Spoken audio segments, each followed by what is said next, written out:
Indonesia menjadi negara yang menduduki peringkat pertama dengan pengguna judi online terbanyak di dunia. Perputaran uangnya sudah mencapai angka 200 triliun rupiah di tahun 2023 ini.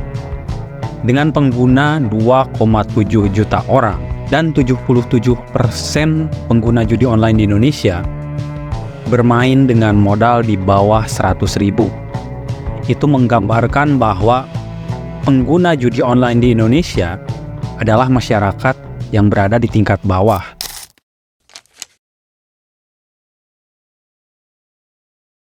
Assalamualaikum, perkenalkan saya Gian. Pada video kali ini saya akan membahas tentang hal yang sangat penting, yaitu kenapa orang memutuskan untuk jatuh miskin dengan cepat dengan bermain judi online. Kenapa ini penting dibahas? Karena ini adalah musibah. Berbicara musibah bukan hanya tentang bencana alam ya, tapi ketika orang masuk ke dalam sistem yang salah dan outputnya menimbulkan tindakan yang buruk, itu juga merupakan musibah yang sangat besar.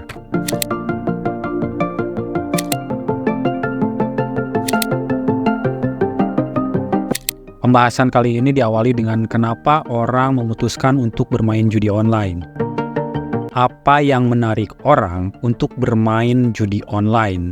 Penyebab kenapa orang memutuskan untuk bermain judi online, salah satunya adalah keuntungan finansial. Harapan untuk mendapatkan uang adalah menjadi alasan utama kenapa orang bisa memutuskan untuk bermain judi online. Mereka berharap memiliki peluang untuk mendapatkan keuntungan yang besar dengan cara yang instan lewat bermain judi online.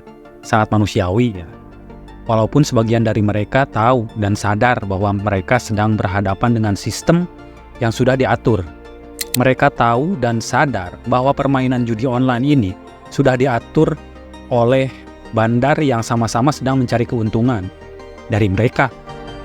Dan mereka pun tahu sudah banyak korban yang dirugikan dengan bermain judi online ini. Yang jadi pertanyaan, kenapa mereka masih bermain judi online? Saya sangat setuju dengan penjelasan Bang Ferry Irwandi ya, bahwa jawaban untuk pertanyaan ini adalah sesuatu yang tidak bisa dihindari dari watak manusia, yaitu setiap manusia menganggap dirinya sedikit lebih unggul dari orang lain, sedikit lebih baik, sedikit lebih beruntung, dan berpikir mereka bisa mengendalikan dirinya saat bermain judi online. Yang terjadi adalah mereka mengalami yang namanya gambler fallacy. Mereka meyakini bahwa dengan tindakan tertentu atau dengan kepercayaan pribadi mereka dapat mempengaruhi hasil dari permainan.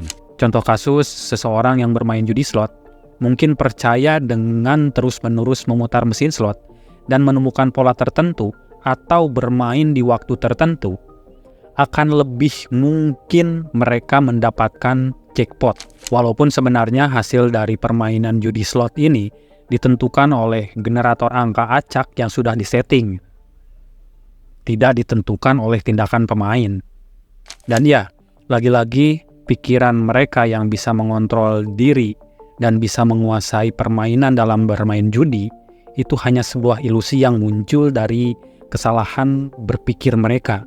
Dan celakanya mereka tidak akan berhenti di situ. Mereka akan terus bermain sampai akhirnya mereka akan disadarkan ketika mereka benar-benar kalah, ketika mereka benar-benar habis.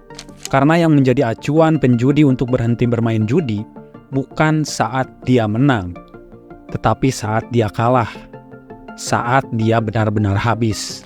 Dan akan diperparah lagi ketika modal mereka benar-benar habis dalam bermain judi online. Mereka akan mencari alternatif lain untuk mendapatkan modal untuk bermain judi online lagi dengan cara meminjam. Ya, utang.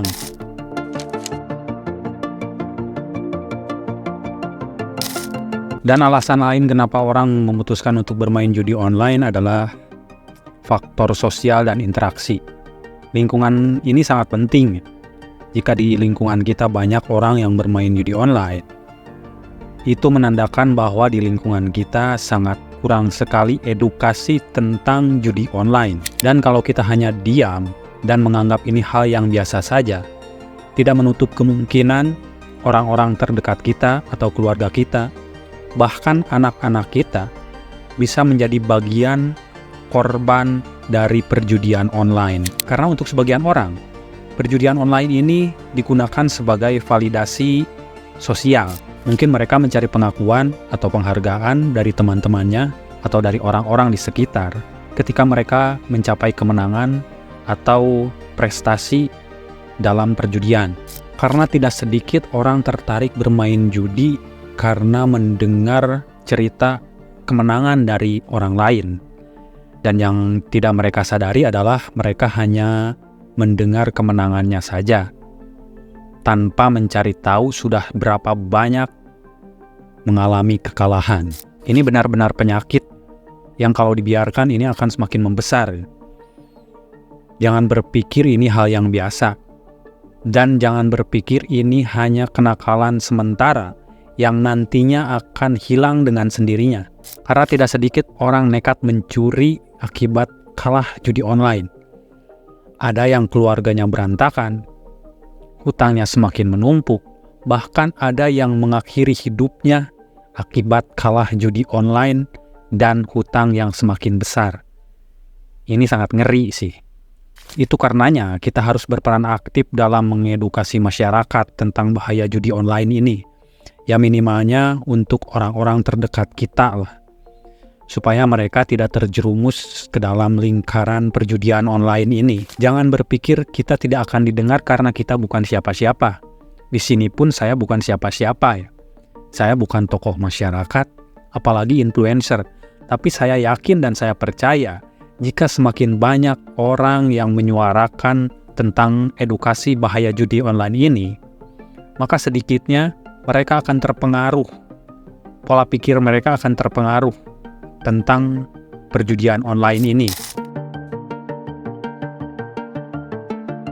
Mungkin itu saja video kali ini. Sekali lagi di sini saya bukan sok menginspirasi, menyuarakan kebaikan, tetapi saya yakin dan percaya jika kita melakukan hal-hal yang baik dan orang lain meniru juga melakukan hal-hal yang baik, maka dunia ini akan lebih baik.